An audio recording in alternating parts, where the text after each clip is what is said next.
డాక్టర్లతో డాక్టర్లతో పోట్లాడు. ఎందుకని బ్రతకాలండి, బ్రతకాలి. అలాగే కదా దేవుడు వాక్యం చెప్తామంటే దేవుడు మనకి బాగుపడాలనే ఆశ మనకి నిజంగా ఉంటే మనం జాగ్రత్తగా దేవుని సన్నిధికి వెళ్తాం.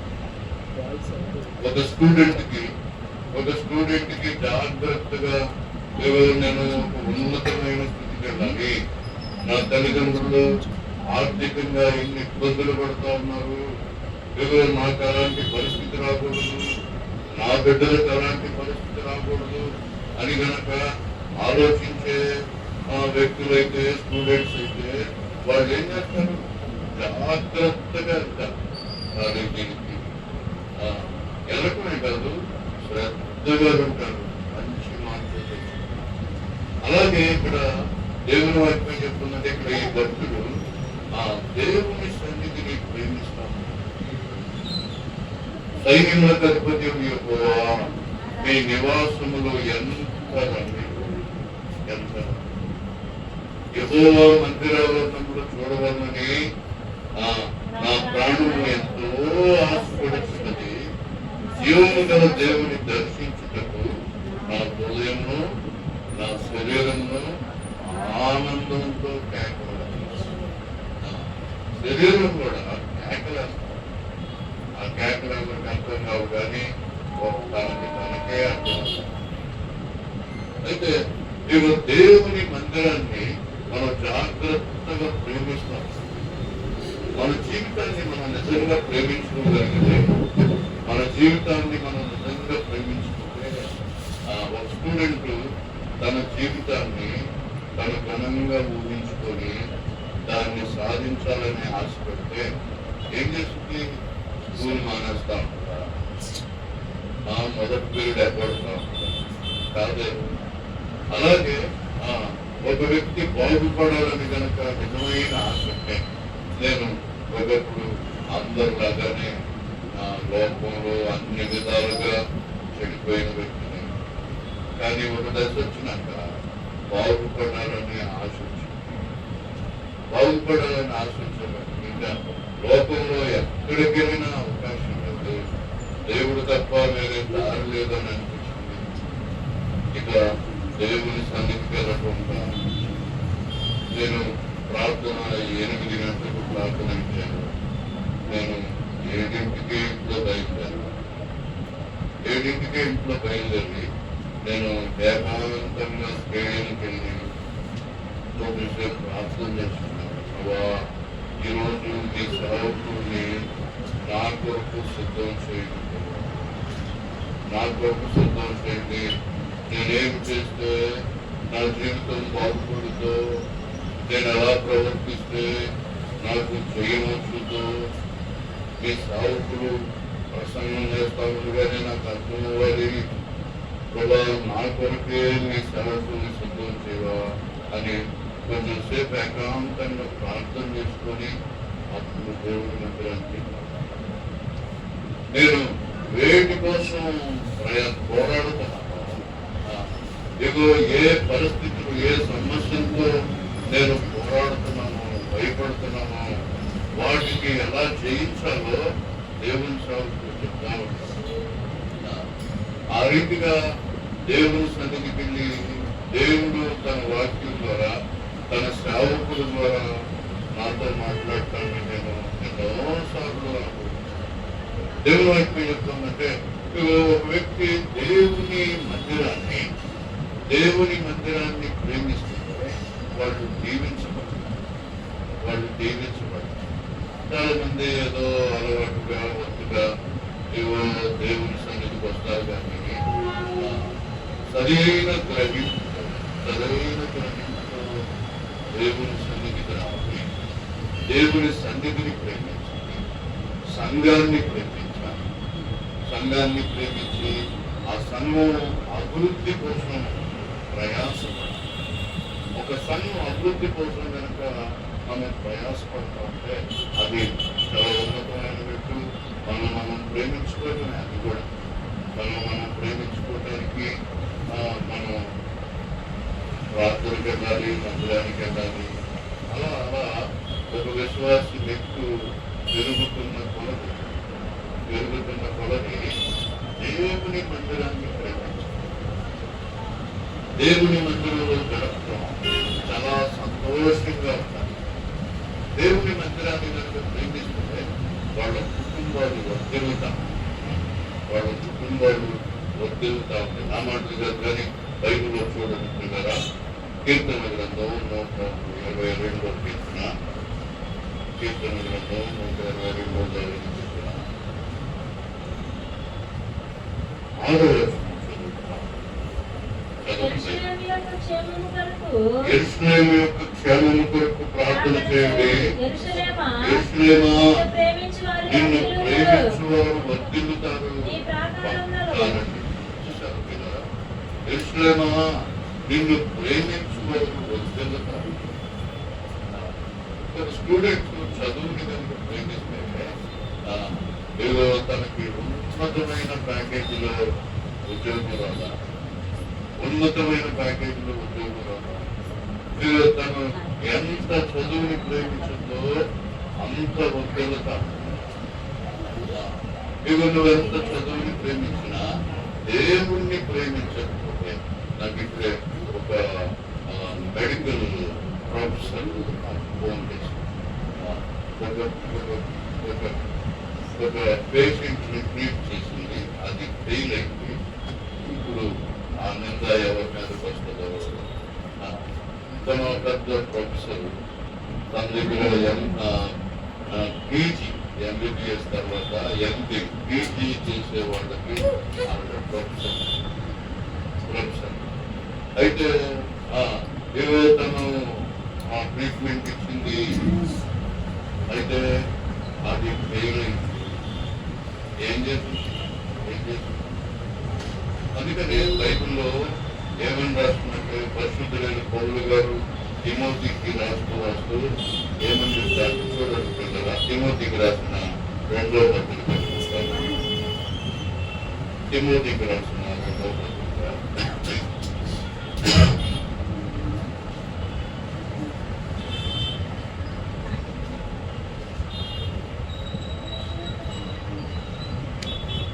క్షమించండి, మొదటి పత్రిక 4వ అధ్యాయము 8వ, 4వ అధ్యాయము 8. శరీర సంబంధమైన సాధకము కొంచెం మటుకే ప్రయోజనకరము కానీ దైవభక్తి ఇప్పటి జీవము విషయంలో రాబో జీవము విషయంలో వాగ్దానముతో కూడినదైనందున అది అన్ని విషయములలో ప్రయోజనకరము. చూసారా పిల్లరా, ఇది తిమోతికి రాస్తా ఉన్నాడు పరిశుద్ధులైన పౌలు గారు. తిమోతి శరీర సంబంధమైన సాధకం అంటే ఏదో మనిషి ఎక్సర్సైజ్ చేస్తున్నాడు, మంచి బాడీ పెంచుతున్నాడు, కరోనా వచ్చింది, ఏం చేస్తాడు? లేదు. అయితే ఉపయోగమే. కానీ పిల్లగా ఏదో దైవ భక్తి ఈ లోకంలో జీవించే జీవితం అంతటికి, అంతేకాదు ఈ జీవితం తర్వాత జీవితానికి కూడా ప్రయోజనకరం. అయితే ఇదిగో మనం ఆ దైవ భక్తి చేస్తున్నాం. మనం చేసేది దైవభక్తేనా? ఇదిగో పౌలు గారు తిమోతి గారు చెప్పినంటే, తిమోతి నువ్వు చేసేది దేవుని భక్తి అయితే, దైవ భక్తి అయితే, నీ భక్తి దొంగ భక్తి కాకపోతే, నీ భక్తి కపటంతో కూడిన భక్తి కాకపోతే, నీ భక్తి వేషధారంతో కూడిన భక్తి కాకపోతే, యథార్థమైన దైవ భక్తి అయితే ఇప్పటి జీవితం విషయంలో, అంతేకాదు రాబోయే జీవితం విషయంలో కూడా నువ్వు కనుక దైవ భక్తి చేస్తే నీకు వాగ్దానం ఉంది. ఈ లోకంలో అనుకోకుండా కూడా నీకు క్షేమం కలిగేటట్టుగా వాగ్దానంతో కూడిన. అవును, చాలా మంది జీవితాలు ఏం చేస్తూ ఉంటారంటే ఏదో భక్తిని ఏదో ఆశమాషగా ప్రార్థనని ఏదో పొద్దున వందే మాత్రం సాయంత్రం జనగణ మాట్లాడి ప్రార్థన చేస్తాం. అంతేగాని గ్రహింపుతో జాగ్రత్తగా ఇదిగో నువ్వు దేవుని మందిరాన్ని కనుక ప్రేమిస్తే, ఇక్కడ ఈ భక్తుడు ఏమని చెప్తామనంటే, సైన్యముల గర్భవతి యెహోవా మీ నివాసములు ఎంత రమ్యం. ఒక మనిషి దేవుని మందిరాన్ని కనుక ప్రేమించి, దేవుని మందిరాన్ని ప్రేమిస్తే దేవుని మందిరంలో ఉన్న ప్రతి కట్టుబాట్లు ప్రేమించి లోపడతాడు. కాబట్టి యేసు ప్రభువు చెప్పిన మాట, ఇదిగో మీరు నన్ను ప్రేమించిన యెడల నా ఆజ్ఞలు మీరు కైకొన్నారు. ఇదిగో నువ్వు దేవుని మందిరాన్ని ప్రేమిస్తే దేవుని మందిరం యొక్క క్రమాలని, దేవుని మందిరంలో ఉన్న డిసిప్లైన్ ని నువ్వు ప్రేమిస్తావు, గౌరవిస్తావు. చాలా మంది మీద దేవుని ఆత్మ పని వాళ్ళ సొంత మనసుతోనో లేకపోతే ఒకలాంటి నిర్లక్ష్యపు ఆత్మతోనో నడిపించబడుతూ ఉంటారు. కానీ నిజంగా భయంతో వణుకుతో దేవుణ్ణి సేవించుకున్నాను. నేను ఒకసారి ఇలాగే ప్రార్థనకి వెళ్తా ఉన్నాను. మారు మనసుకుని ప్రార్థనకి వెళ్తా ఉన్నాను. వెళ్తా ఉంటే ఇక్కడ పంచాయత్ ప్రాంతంలో ప్రార్థనకి వెళ్తున్నాను. వెళ్తుంటే దెబ్బ వర్షం వచ్చినప్పుడు అప్పుడు నాకు సైకిల్ వెళ్తా ఉన్నాను. నా ముందున్న వాళ్ళందరూ గబగబా ఎక్కడికి వెళ్ళి నుంచుందామా, ఏ షాపుల్లోకి వెళ్దామని అందరూ కంగారుగా వెళ్ళిపోయి నుంచుంటున్నారు. నేను కూడా సాయంత్రం 7:30 నేను కూడా ఎక్కడికి వెళ్దామని ఆ వర్షంలోనే ఒక స్వరం వినపడుతుంది. నువ్వు ఎప్పుడైనా ఇలా సినిమాకి వెళ్ళేటప్పుడు వర్షం పడితే ఆగేవాడు. నేను ఆగింది అలా ఉంది. ఇవో పేర్లు పడిపోతాయని మొదటి పాట అయిపోతే చదువుతున్నాను. నేను దేన్ని లెక్క చేసేవాడిని కాదు. నన్ను నేను నాశనం చేసుకునే వాటికి పరిగెత్తేటప్పుడు దేన్ని లెక్క చేయకుండా పరిగెత్తేనే. నా జీవితాన్ని బాగు చేసే నీ సన్నిధికి వెళ్ళటానికి చిన్న చిన్న ఆటంకాలు వస్తాయి. నేను అప్పటి నుంచి చాలాళ్ళు నేను దాని గురించి మాట్లాడుతున్నాను. ఇవి నాకు ఇప్పుడు తర్వాత నాకు ఏమనిపించలేదు, ఏదైనా వర్షం వస్తుంది అంటే ఇదిగో వర్షం వస్తుంది ప్రార్థనకి వెళ్తామంటే తప్పకుండా వెళ్తాను. ఈరోజు నాకు దేవుడు ₹100 ఇస్తాడు. సంతోషంతో హృదయానందంతో నా బ్యాగ్లో ఒక కవర్ పెట్టుకుంటాను. శారీస్ మా కోడకి కొనుక్కున్న శారీ కవర్ పెట్టుకొని వర్షం ప్రారంభమైతే ఆగిపోయి ఆ కవర్ తీసి నా జేబులో ఎన్ని దాంట్లో పెట్టి ఆ బ్యాగ్ కవర్లో పెట్టేసి చక్కగా సైకిల్కి వెనక స్టాండ్కి పెట్టి సంతోషంగా తడుచుకుంటా. అవును, ఒక వ్యక్తి దేవుణ్ణి కనుక లేదా నిన్ను నువ్వు ప్రేమించుకుంటే చాలు. నిన్ను నువ్వు నిజంగా ప్రేమించుకుంటే, నీ క్షేమాన్ని నువ్వు నిజంగా ప్రేమించుకుంటే, నీ కుటుంబాన్ని నువ్వు నిజంగా ప్రేమించుకుంటే, నీ భర్తని నువ్వు మార్చుకోవాలనే తపన నిజమైందైతే నువ్వు జాగ్రత్తగా దేవుని ఉంటావు. దేవుని మందిరాన్ని ప్రేమిస్తా ఉంటావు. దేవుని మందిరాన్ని ప్రేమిస్తూ ఉంటావు. దేవుని మందిరానికి క్రమంగా వెళ్తా ఉంటావు. అంతేకాదు దేవుని మందిర క్షేమం కొరకు అభివృద్ధి కోసం నువ్వెంతైనా ప్రయాసపడతావు. నమ్మకం పిల్లరా బైబిల్లో రాసిన మాటలు ఇవో నా అనుభవంలో నేను దేవుని ఎందుకో నాకు ఇలాంటి ప్రసంగాలు ఎవరో చేయలేదు. కానీ ఒక రోజున నేను ఉదయాన్నే వెళ్ళి స్టేడియంలో ప్రార్థన చేస్తాను. ఆ రోజు ఆదివారం ఆదివారం అయితే మా చర్చిలో మైక్ లేదు, మైక్ పాడే మైక్ కొనే పరిస్థితి లేదు. కానీ నేను నా ప్రార్థన అయిపోయినాక ప్రభావ ఇతను ఆదివారం ఆదివారం ఆరాధనలో మీ సన్నిధి మాకు సకాలంలో మా ప్రియులందరూ సకాలంలో రావడానికి సహాయం చేయాలి. పాటల్లో మీ సన్నిధించుకున్నా, వాయిద్యాల్లో మీ సన్నిధించడానికి అర్థం చేసుకోవాలి.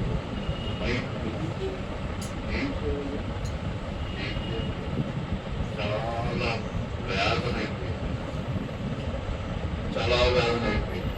సరే నేను అలాగా నా ప్రార్థన గురించి ఇంటికి వస్తాను. మా ఇంట్లో ఒక పాఠ్యం సామాన్లు కొట్లాగా కొంటారు. మా నాన్నగారు రోజులన్నీ ఏయో పెట్టేవారు. అయితే ఇంగ్లాండ్ వాళ్ళు అది ఎట్లా ఉంటుందంటే ఇప్పుడు సౌండ్ బాక్స్ పెంచాలి ఎలాగున్నాయో అలాగా గీతలుగా ఉండే దాంతో అలా దూరంలాగా ఇప్పుడు మీకు అర్థమయ్యేటట్టు చెప్పాలంటే మోటార్ అనే ఒక ట్యాప్ ఉంటుంది కదా, అలాగుండేది అనిపించారు. దానికి ఈ పరీక్ష నాళికలు ఉంటాయి కదా ల్యాబ్లో, అలాంటి విషయంలో బల్బులు ఉంటాయి, వాల్స్ అంటారు. ఓల్డ్ ఎప్పుడో పాడైపోయింది, కానీ నా హృదయంలో అయ్యో మా మధ్యలో సరైన మనిషి లేదు. పక్కన వాళ్ళేమో ఆ బాగా మా వైపే పెట్టి చాలా డిస్టర్బెన్స్ ఉండేది. సరే మా సేవకులు కొంచెం అంతగా పెద్దవుతున్నాము, బాధతో వస్తాను. అంటే నేను క్రీస్తు విజయం అని ఒక మాసపత్రిక ఉంటే ఆ మాసపత్రికలో జరిగిన సంఘటన ఒకటి చదివాను. చాలా సంవత్సరాలు అమెరికాలో ఒక ఫార్మర్, ఒక రైతు ఉంటాడు. ఆ రైతు ఏం చేస్తాడంటే పేదడు, కొద్దిగా డబ్బులు కూడబెట్టు. ఆయనకి ఒక ట్రాక్టర్ ఉంటుంది, పాడైపోతే దాన్ని బాగు చేయించుకోవడానికి కొద్దిగా డబ్బులు పక్కన పెట్టిన తర్వాత ఇంకొక నెల తర్వాత ఆయన అనుకున్న అమౌంట్ అవుతుంది. ఈలోపు అమెరికాలో మీటింగ్. సరే ఆయన ఒక విశ్వాసం, దేవుడు సరే సంఘంలో అందరికి చెప్పారట ఆ మీటింగ్ కోసం ప్రార్థన చేయండి, ఎన్నో ఖర్చులు ఉంటాయి అది ఇవని చెప్తే సరే ప్రార్థన చేస్తా ఉన్నాం. ఈయన వెళ్తున్నాడంట, అందరితో పాటు ఈయన ప్రార్థన చేస్తున్నాడంట. అందరూ ప్రభావ మీటింగ్ డబ్బులు తెచ్చే అవసరాలు తీర్చే ప్రార్థన చేస్తున్నారు అందరూ. ఈయన కూడా చేస్తున్నారు. చివరికి ఒక రోజునంట దేవుడు చెప్పాడంట, నాకు బాగు చేయించడానికి డబ్బులు కూడబెట్టారు కదా, అవి ఖర్చు పెట్టబోయా. సరే ఏం చేయాలి, ఆధారం లేక ఖర్చు పెట్టేసాడంట. మనసంతా శూన్యం అయిపోయిందంట. మీటింగ్లు అయిపోయినాక మళ్ళీ సాధారణమైన పరిస్థితి. ఏదో మీటింగుల్లో సంతోషించాడు కానీ మీటింగ్లు అయిపోయినాక సాధారణమైన పరిస్థితి. మళ్ళీ నాగలి బుద్ధం చేసుకొని వెళ్ళాలి కదా. ఎంత వెళ్తా మనసంతా వేదనతో మోడు పడిపోయిన ట్రాక్టర్ అలా చూసి బాధపడుతూ అయ్యో అనుకుంటే ఒక ఆత్మ ఇంకొకసారి స్టార్ట్ చేసి చూడు. ఎన్నో నెలలు అయిపోయింది అది ఒక ఆత్మ చెప్తుందంట, స్టార్ట్ చేసి చూడు. ఏదో బరువుతుంది. సరే ఎన్ని కూర్చొని అది అటు తిప్పే బట్టి కనకన కష్టాలు. అది నేను స్టేడియం నుంచి సైకిల్ వేసుకొని వెళ్తా ఉన్నాను.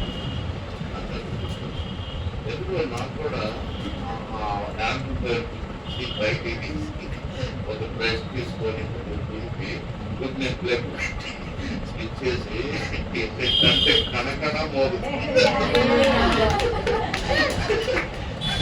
ఎన్నో చాలా అది భలే పనిచేస్తుంది. ఎంత ఆశ్చర్యం అంటే కదా మన జీవితంలో దేవుని కార్యాలు మనం వ్యక్తిగతంగా ఒక వ్యక్తి దేవుని మందిరాన్ని కనుక ప్రేమిస్తాడు. ఒకవేళ నువ్వు డబ్బులే నీ దగ్గర లేకపోవచ్చు, పేదరాలుగా అవ్వచ్చు, నువ్వు పేదోడుగా కావచ్చు, కానీ నీకు నిజంగా దేవుని మందిరాన్ని ప్రేమించే వ్యక్తులైతే, దేవుని సంఘాన్ని ప్రేమించే వ్యక్తులైతే, దేవుడికి ఇచ్చిన సంఘాన్ని, దేవుడికి ఇచ్చిన ఆత్మీయ కుటుంబాన్ని, దేవుడికి ఇచ్చిన ఆత్మీయ సహోదరుల్ని, దేవుడికి ఇచ్చిన ఆత్మీయ తండ్రిని, కాపరిని నువ్వు నిజంగా ప్రేమించే వ్యక్తులైతే దేవుడు నిన్ను వాడుకుంటాడు. దేవుడు నిన్ను వాడుకొని అవసరాలు తీరుస్తాడు. అవి అయిపోతాయి, కానీ నీ జీవితంలో ఎన్నడూ మర్చిపోలేవు. దేవుడు ఎన్నడూ మర్చిపోలేవు. దావీదు రాజు గారు దేవుని మందిరాన్ని ప్రేమించాడు, దేవుని గృహాన్ని ప్రేమించాడు. ఎంత ప్రేమించాడంటే ఆయన చేసిన ప్రార్థనలో ఆ ప్రేమ దాన్ని బట్టి ఆయన ఉర్రులు కాల్చుకున్న వ్యక్తి, యెరూషలేమా నిన్ను ప్రేమించేవారు ఎంత వద్దులు, ఎంత వద్దులు. ఆయన చేసిన ప్రార్థనలో దేవుని మందిరాన్ని గురించి అదే మన పాఠ్య పుస్తకాల్లో కూడా ఉంది. దేవుని గృహములో సదా స్తుతించెదను, సంపూర్ణ హృదయముతో సదా భజించెదను.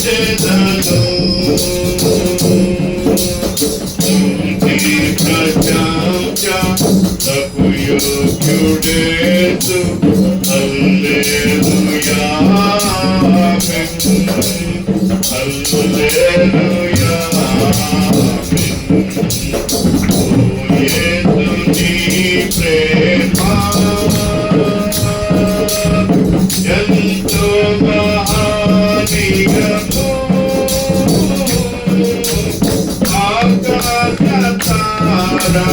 పర్వత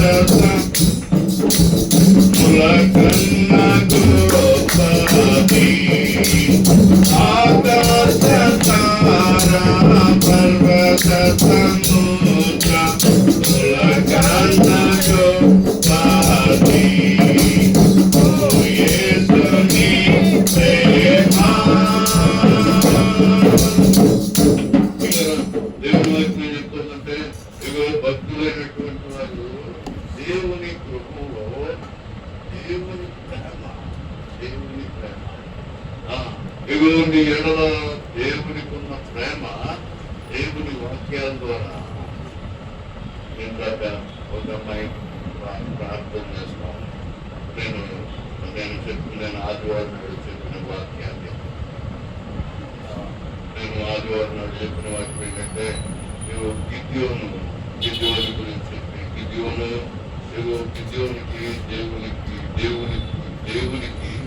గిద్యోని గురించి గొప్ప ప్రణాళిక ఉంది. గిద్యోని ద్వారా గిద్యోన్ని వాడుకొని ఇశ్రాయేలుని రక్షించాలనే గొప్ప ఉద్దేశం గిద్యోని ఎడల దేవునికి ఉంది. అయితే గిద్యోను సహకరించాడు. సహకరిస్తేనే దేవుడు నిన్ను వాడుకునేది అని నేను ప్రసంగం చేశాను. ఆదివారం చేసి మర్చిపోయాను. ఇందాక ఆయన ప్రార్థన, నేను నీ ఆత్మ నన్ను ఎన్నిసార్లు ప్రేరేపించిన నేను మీకు సహకరించలేదు. లోక స్నేహితులకి సహకరించాను, నీకు నీ బిడ్డలకు సహకరించలేకపోయాను. దేవుని మందిరంలో దేవుని ప్రేమ నీకు చెప్పబడి, అందుకనే భక్తులైనటువంటి వారు ఓ యేసు నీ ప్రేమ ఎంతో మహాని, విషయంలో తారల కన్నా సరే ఇవ్వబడ్డాను. అవును, దేవుని ప్రేమ నీకు ఎక్కడ దొరుకుతాయంటే దేవుని మందిరంలో, దేవుని మందిరంలోనే. దేవుని ఇగో నువ్వు నీ ఇంట్లో నీ భర్త లేదా నీ అత్త నీ పిల్లలు అందరూ నిన్ను వాడుకొని నిన్ను గోంగూరలో పురుగు తీసిపారేసినట్టు తీసిపారేసినట్టు దేవుని మందిరంలో మటుకు దేవుడు తన వాక్యం ద్వారా తన ప్రేమని నీ మనసులోకి నీ హృదయంలోకి స్ప్రే చేస్తా ఉంటాడు. ఎంత గొప్ప! అయితే దేవుని మందిరాన్ని మనం ఏదో ఇంకా చిన్నపిల్లలాగానే ఇగో దేవుడు నన్ను ప్రేమించాలి, నన్ను ఎత్తుకోవాలి, నన్ను ఎత్తుకొని ఉయ్యాలు వేసి ఊపాలి, అదే మెట్లో మనం దేవుణ్ణి ప్రేమించాలి. ఒక ఆడపిల్ల ఇగో పెళ్ళైన తర్వాత ఇగో ఇక తన కుటుంబాన్ని తను ప్రేమించాలి. ఇగో 40 ఏళ్ళు వచ్చినా 50 ఏళ్ళు వచ్చినా ఇంకా నన్ను సంకనెత్తుకోవట్లేదు. నేను ఒక అనుకుంటా, నేను ఫోన్ చేస్తా ఉంటే ఒక ఆమెకి ఫోన్ వస్తే వింటున్నా. నేను ఆమె ఫోన్ చేస్తున్నట్టుంది. అయితే ఇగో అక్కడ డాక్టర్ మీటింగ్కి రావాలి, అక్కడ సంతకాలు పెట్టాలి, డబ్బులు ఇస్తానంట అని చెప్తూ వాళ్ళ నాముంది కదా, పెద్ద మాంది కదా, ఆమెను కూడా తీసుకున్నాను సంకనేసుకున్నాను కదా. ఇదిగో మన వయసు ఎంత, మన భక్తి వయసు ఎంత, మన ప్రార్థన వయసు ఎంత, ఎన్ని సంవత్సరాలైంది నువ్వు రక్షించుకోండి, ఎన్ని సంవత్సరాలైంది నువ్వు రక్షించుకోండి, ఇంకా నువ్వు సంకరించుకోవాలి. లేదా నువ్వు దేవుని కొరకు ఆడపిల్ల వయసులో పెరిగిన కొలది కుటుంబ క్షేమం గురించి కదా. మా ఇంట్లో నలుగురు ఆడపిల్లలు, మా అంటోళ్ళు చదువుకుంటా ఉన్నప్పుడు కూడా ఏమే ఇవ్వ ప్లేట్ కనపడలేదా, దాటుకుంటూ వెళ్ళిపోతున్నావు అది కదా. కుటుంబంలో ఒక ఆడపిల్ల వయసులో పెరుగుతున్న కొలది, ఆడపిల్ల కాదు మగపిల్లలైనా సరే వయసులో పెరుగుతున్న కొలది ఏం చేయాలి? ఇంకా స్కూల్తో తినిపించాలా, వాళ్ళ వయసుకు తగినట్టుగా కుటుంబంలో ప్రయోజనకరంగా ఉండాలి. అలాగే ఇగో ఆత్మీయంగా నీ వయసు ఎంతో నాకు తెలియదు కానీ, నీ సీనియారిటీ ఎంతో తెలియదు కానీ, ఇగో నేను చాలా సీనియర్ని, నేను 40 సంవత్సరాల నుంచి 50 సంవత్సరాల నుంచి అంటున్నావు. ఇగో నువ్వు ఎన్ని ఆత్మలు కన్నావు. ఇంకా గొడ్డుమోతాడు కానీ గొడ్డుమోతాడు కానీ ఉన్నావా? ఏమైనా పిల్లలకి కన్నావా? నీ పిల్లలకి కానీ ఒక కుటుంబంగా నీ పిల్లలతో దేవుని మందిరంలో వస్తున్నావా? దేవుడు నాకు తెలియదు కానీ పిల్లరా, దేవుడు నాకు మీరు చెప్తానంటే ఒక వ్యక్తి దేవుని మందిరాన్ని ప్రేమించి దేవుని మందిర అభివృద్ధి కొరకు నువ్వు ప్రయాసపడే వ్యక్తి. దావీదు రాజు గారు దీవించబడిన తర్వాత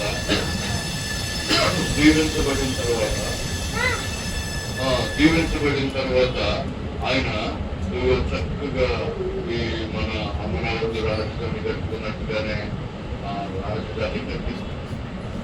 రాజధాని కట్టించిన తర్వాత రాజనగరు అన్ని కట్టించిన తర్వాత దేవుని సౌతులు పిలుస్తారు, గృహప్రవేశం జరుగుతుంది. బైబిల్లో నాకు టైం లేదు కానీ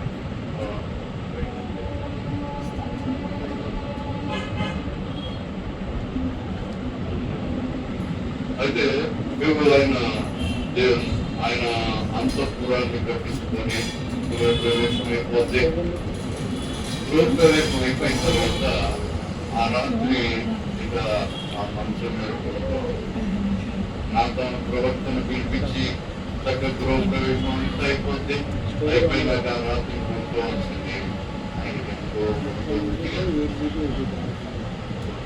కాదు. అయితే రాత్రి అలాగే ఉండి వెళ్ళాల్సింది. మళ్ళీ మాస్టర్ గారి కబురు పెడతాడు. వాళ్ళ మాస్టర్ గారు కబురు పెడతాడు. రాత్రే కదా వచ్చేదేమో మళ్ళీ ఇంటికి పిలిచారు అంటే అక్కడ నేను 20 చంద్రులతో చేసిన గదిలో నేను నివాసం ఉండటానికి ఏర్పాటు చేసుకున్నాను. కానీ దేవుని మందిరం అయితే తెరవచాటు, దేవుని మందిరం తెరవచాటు